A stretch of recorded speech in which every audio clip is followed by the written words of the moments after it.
Hi, this is Patty Bennett with PattyStamps.com. I'm a Stampin' Up! Demonstrator, and I have a fun technique to share with you today. You have to look at these gorgeous cards. Look at the background in these cards. That's what I'm going to show you how to do today. It's a wax paper resist. And I learned this technique from one of the demonstrators in my downline. Her name is Janet, and she shared this wonderful technique with me, and I want to show you how easy it is, and it makes such beautiful backgrounds. So what you're going to need is an ink pad of your choice. Any color will do. Probably a little bit darker is going to turn out better than a lighter one will. And you need your brayer, and then you need an embossing folder. And you'll want to experiment with different folders, so really anything will work, and then a piece of wax paper. So what you're going to do is start by cutting a piece of wax paper in your paper trimmer to about the size of your embossing folder. It needs to be as large as your card front or whatever you are going to work on, and you just put it in your embossing folder and run it through the Big Shot. When it comes out of the Big Shot, it's going to have the impression of your embossing folder, but it is going to look a little funny. It doesn't look like embossed paper. It does kind of crinkle and look just a little bit strange, but that's how it's supposed to look. And then you're going to take a piece of glossy cardstock, and you're going to place the wax paper on top of the glossy cardstock. And then you need to get out your ironing board. I know, ironing board, I said that dirty word. You'll put a piece of paper down first. This is just paper from my copy machine. And then you'll put that glossy paper with the waxed paper. And I actually found that you can put another piece of glossy paper, glossy side down on top of there so that you're kind of making a sandwich. And that way you'll get to make two at once. You'll cover it with another piece of copy paper, and then you iron. But I found that when I iron, it's best to just kind of press down in a couple places, because if you move back and forth, it's going to smear a little bit. So you just kind of want to press in a couple of places about, maybe 3-4 seconds, and then move it in 3 or 4 seconds, and that's really about all it needed. Okay, so then you take this off.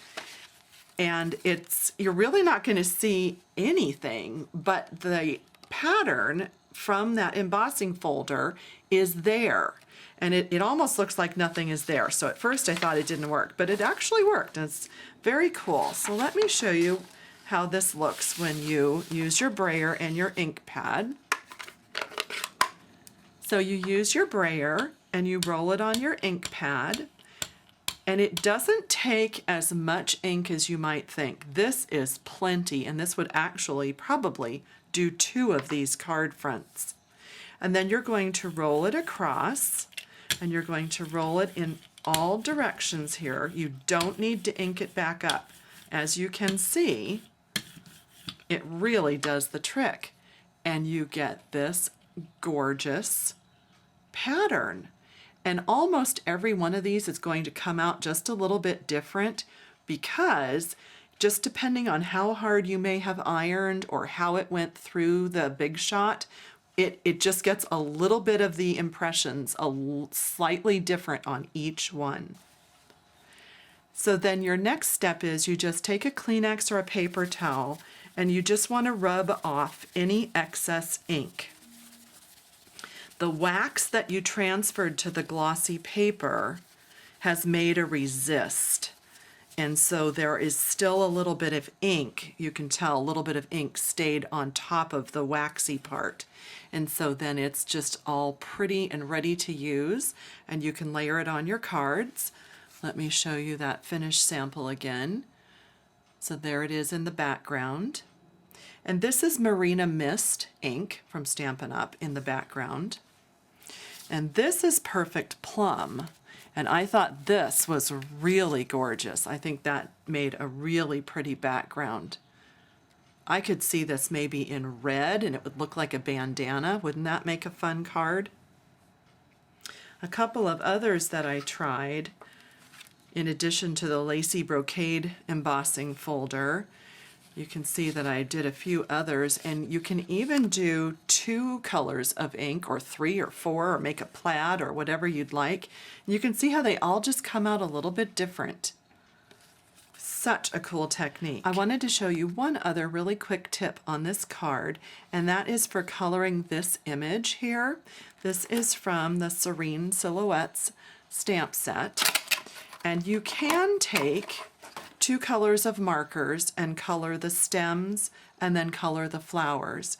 But what I like to do for something like this, and it saves time when you're making several, is I will start with 1 color of ink pad, and this is Old Olive, and I'll just go ahead and ink up my entire stamp with the Old Olive, and then I'll take my marker. In this case I used the Midnight Muse to go with this cardstock that I was using, and I just color right on top of the green flowers.